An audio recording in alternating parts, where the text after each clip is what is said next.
একজন সাংবাদিক বন্ধু প্রশ্ন করেছেন, প্রথমবারের মতো বিরোধী দলীয় নেতা হিসাবে সরকারি বাসভবনে আজকে বিদেশি কূটনীতিবৃন্দ, বিদেশি বন্ধুগণ সকালের দিকে এবং এখন বাংলাদেশের বিভিন্ন শ্রেণী পেশার মানুষের সাথে ঈদের শুভেচ্ছা বিনিময় হচ্ছে। আমার অনুভূতিটা কেমন? একজন মুসলমান হিসাবে 30 দিন রোজা রাখার পরে আল্লাহ তাআলা মুমিনের মনে যে আনন্দ, যে সুখ দিয়ে থাকেন, আমার অনুভূতিটা ওই রকম। তবে এটা পূর্ণ হতো যদি বাংলাদেশে ঈদের সময় এবারকার ঈদ যাত্রাটা সাধারণ মানুষের জন্য আরও বেশি স্বস্তিদায়ক এবং নির্বিঘ্ন হতো। আপনারা সবাই জানেন যে এবার মানুষের অনেক দুর্ভোগ এবং কষ্ট হয়েছে বিভিন্ন কারণে, এটা আমি আবার উচ্চারণ করতে চাই না। অলরেডি এই ব্যাপারে আমি আমার বক্তব্য দিয়েছি জাতির সামনে। ভবিষ্যতে আশা করব যে এই ধরনের বিশৃঙ্খলা, অব্যবস্থাপনা, দুর্নীতি, চাঁদাবাজি এগুলো হবে না, এটা আমরা আশা করতে চাই। খুশি হতাম যদি বিশ্বের বিভিন্ন জায়গায় যুদ্ধের দাবানল না জ্বলত।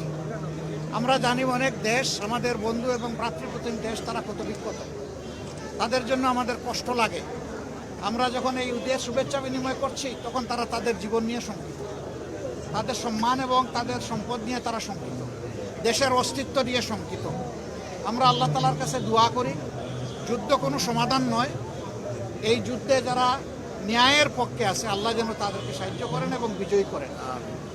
যারা মজলুম আল্লাহ যেন তাদের সহায়ক হন। এইভাবে যদি সারা বিশ্বে মানুষ শান্তির সাথে থাকতো আর আজকের ঈদটা হতো, আমাদের ঈদের 16 আনা খুশি আমাদের পূর্ণ হতো, কিন্তু সেটা অপূর্ণাঙ্গ থেকে গেল। সম্মানিত সাংবাদিক বন্ধুগণ, বাংলাদেশের সমাজে বিভিন্ন স্তরে বিভিন্ন সমস্যা রয়েছে। আমরা সকালবেলা যাদের সাথে মিলিত হয়েছি তারা ছিলেন মূলত বিদেশি কূটনীতিবৃন্দ।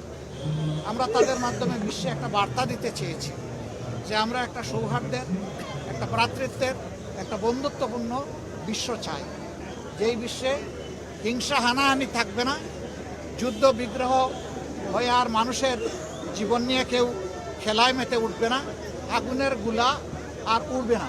আমরা সেই রকম একটা বিশ্ব আমরা দেখতে চাই। আর এখন আমরা মিলিত হচ্ছি প্রিয় বাংলাদেশের জন্য, যে আমরা সবাই মিলে বাংলাদেশটাকে গড়ব। আল্লাহ তাআলার মেহেরবানি, এই দেশে আল্লাহ আমাদেরকে পয়দা করেছে। কীভাবে গড়ব?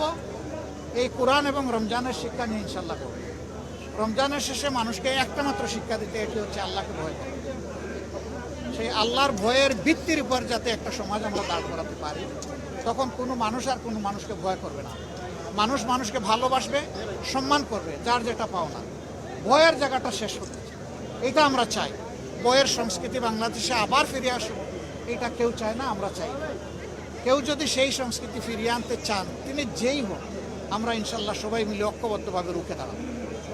আমরা এই বইয়ের সংস্কৃতি আর বাংলাদেশে আনতে দিব।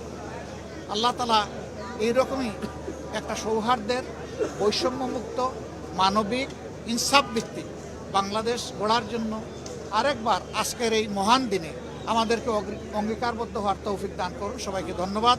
দেশবাসী যে যেখানে আছেন, আল্লাহ তাআলা আপনাদের সবাইকে ভালো রাখুন, সুস্থ রাখুন এবং সম্মানের সাথে রাখুন। আসসালামু আলাইকুম ওয়া রাহমাতুল্লাহ।